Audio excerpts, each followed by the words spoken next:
ദാനിയേലിന്റെ പുസ്തകം 9-ാമത്തെ അധ്യായം 27 യേശു ഹനനയാഗവും ഭോജനയാഗം നിർത്തലാക്കി കളയുമെന്ന പ്രവചനമുണ്ട്. ഇന്ന് നാം ഭോജനയാഗത്തെക്കുറിച്ചാണ് പഠിക്കുന്നത്. ഭോജനയാഗത്തിൽ മാംസമോ രക്തമോ ഉണ്ടായിരുന്നില്ല. ഭോജനയാഗത്തിൽ മാവ്, എണ്ണ, കുന്തിരിക്കം എന്നിവ ഉൾപ്പെട്ടിരുന്നു. ആരാധന, നന്ദി, സമർപ്പണം എന്നിവയുടെ ഒരു പ്രവൃത്തിയായി ഇത് ദൈവത്തിന് സമർപ്പിച്ചു. ബൈബിൾ വിവരണം. ലേവ്യ പുസ്തകം 2-ാമത്തെ അധ്യായം 1-ാമത്തെ വാക്യം. ആരെങ്കിലും യഹോവയ്ക്ക് ഭോജനയാഗമായ വഴിപാട് കഴിക്കുമ്പോൾ അവൻ്റെ വഴിപാട് നേരിയ മാവ് ആയിരിക്കണം. അവൻ അതിന്മേൽ എണ്ണ ഒഴിച്ച് കുന്തിരിക്കം ഇടയണം. ഭോജനയാഗത്തിനുള്ള നിർദ്ദേശങ്ങൾ: നേരിയ മാവ് ഉപയോഗിക്കണം. ചില സന്ദർഭങ്ങളിൽ മാവ് അർപ്പിക്കുന്നതിന് പകരം അത് അപ്പമായി ചുട്ടെടുക്കുന്നു. മാവ് പുളിപ്പുള്ളതായിരിക്കരുത്. നിർബന്ധമായും ഉപ്പ് ചേർക്കണം. ഭോജനയാഗത്തിൽ ഒരു ഭാഗം യാഗപീഠത്തിൽ അർപ്പിക്കുന്നു, ബാക്കി പുരോഹിതനുള്ളതാണ്. പുരോഹിതൻ അർപ്പിക്കുന്ന ഭോജനയാഗം പുരോഹിതൻ ഭക്ഷിക്കുവാൻ പാടുള്ളതല്ല. അത് പൂർണ്ണമായും ദഹിപ്പിക്കണം. ഈ യാഗം അതിവിശുദ്ധം. ക്രിസ്തുവിൻ്റെ നിഴലായ ഭോജനയാഗം. പുളിപ്പില്ലാത്ത നേരിയ മാവ് ക്രിസ്തുവിൻ്റെ പൂർണ്ണതയുള്ള സ്വഭാവത്തെ സൂചിപ്പിക്കുന്നു. മാവ് നന്നായി പൊടിച്ചതും ശുദ്ധമായിരുന്നു.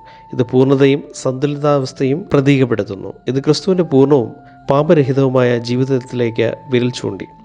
മാവിൽ പുളിയില്ലാത്തതുപോലെ ക്രിസ്തു പാപം ചെയ്തിട്ടില്ല. 1 പത്രോസ് 2-ാമത്തെ അധ്യായം 22-ാമത്തെ വാക്യം. അവൻ പാപം ചെയ്തിട്ടില്ല, അവൻ്റെ വായിൽ വഞ്ചനയൊന്നും ഉണ്ടായിരുന്നില്ല. എണ്ണ ക്രിസ്തുവിൻ്റെ ജീവിതത്തിലെ പരിശുദ്ധാത്മാവിൻ്റെ സാന്നിധ്യത്തെ സൂചിപ്പിക്കുന്നു.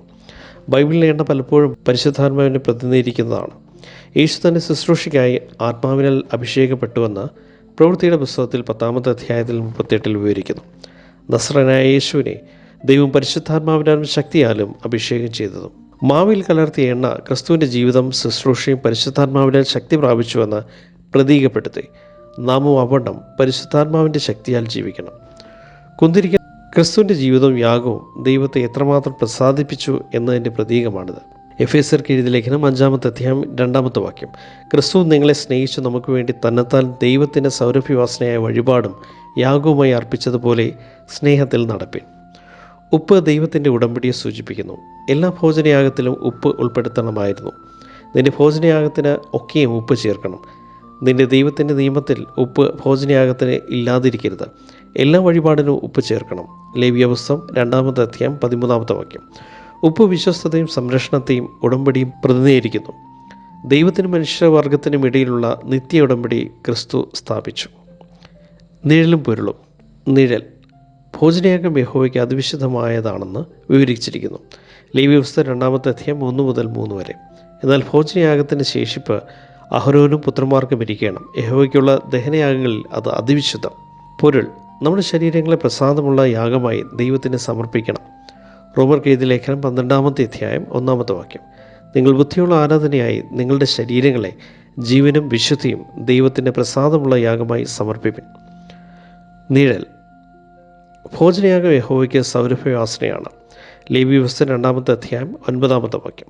പുരോഹിതൻ ഭോജനയാഗത്തിൻ്റെ നിവേദ്യമെടുത്ത യാഗപീഠത്തിന്മേൽ യഹോവയ്ക്ക് സൗരഭ്യവാസനയായ ദഹനയാഗമായി ദഹിപ്പിക്കണം. പൊരുൾ നമ്മുടെ ജീവിതം യഹോവയ്ക്ക് സൗരഭ്യവാസനയായിരിക്കണം. ഫിലിപ്പിയർക്ക് എഴുതിയ ലേഖനം 4-ാമത്തെ അധ്യായം 18-ാമത്തെ വാക്യം. അയച്ചു തന്നത് സൗരഭ്യവാസനയായി ദൈവത്തിൻ്റെ പ്രസാദവും സുഗ്രാഹ്യവുമായ യാഗമായി എപ്പഫ്രോദിത്തോസിൻ്റെ കയ്യാൽ പ്രതിഗ്രഹിച്ച് തൃപ്തനായിരിക്കുന്നു. നിഴൽ യാഗത്തിൽ ഉപ്പ് നിർബന്ധമായിരുന്നു. ലേവ്യ പുസ്തകം 2-ാമത്തെ അധ്യായം 13-ാമത്തെ വാക്യം. നിന്റെ ഭോജനയാഗത്തിനൊക്കെ ഉപ്പ് ചേർക്കണം. നിന്റെ ദൈവത്തിൻ്റെ നിയമത്തിൽ ഉപ്പ് ഭോജനയാഗത്തിന് ഇല്ലാതിരിക്കരുത്. എല്ലാ വഴിപാടിനും ഉപ്പ് ചേർക്കണം. പൊരുൾ ഉപ്പ് ദൈവത്തോടുള്ള നമ്മുടെ വിശ്വസ്തതയും ഉടമ്പടിയും സൂചിപ്പിക്കുന്നു. മർക്കോസ് 9-ാമത്തെ അധ്യായം 50-ാമത്തെ വാക്യം. ഉപ്പ് നല്ലത് തന്നെ. ഉപ്പ് കാരമില്ലാതെ പോയാലോ എന്തോന്നിനാൽ അതിൻ്റെ രസം വരുത്തും. നിങ്ങളിൽ തന്നെ ഉപ്പുള്ളവരും അന്യോന്യം സമാധാനമുള്ളവരും ആയിരിപ്പിൻ.